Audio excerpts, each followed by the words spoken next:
जंगल का बादशाह शेर अपनी ताकत और खौफ की वजह से मशहूर था। सब जानवर उससे डरते थे, लेकिन एक दिन एक चालाक लोमड़ी ने उसकी अक्लमंदी से शेर को सबक सिखाने का फैसला किया। एक दिन शेर को शिकार में नाकामी हुई और वो बहुत भूखा था।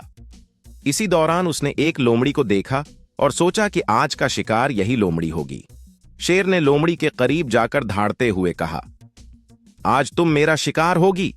लोमड़ी ने फौरन एक चाल सोची और एहतराम से बोली, बादशाह सलामत, मैं आपको एक बड़ी बात बता सकती हूं, लेकिन पहले आप मेरे पीछे आएं।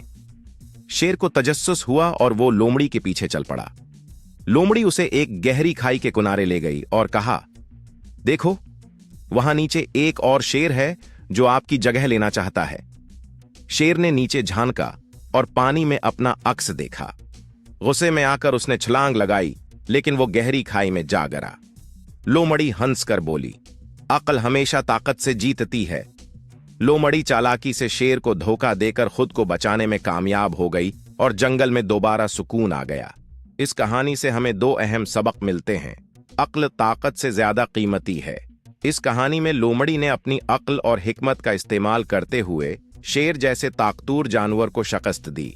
ये हमें सिखाता है कि मुश्किल हालात में सिर्फ जिस्मानी ताकत काफी नहीं होती, बल्कि ज़हानत और हिकमत भी बहुत अहम होती है।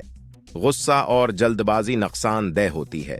शेर ने बगैर सोचे समझे गुस्से में आकर अमल किया, जिसके नतीजे में वो खुद ही नुकसान उठा बैठा। ये हमें सिखाता है कि हमें हमेशा ठंडे दिमाग से सोचना चाहिए और जल्दबाजी में फैसले नहीं करने चाहिए।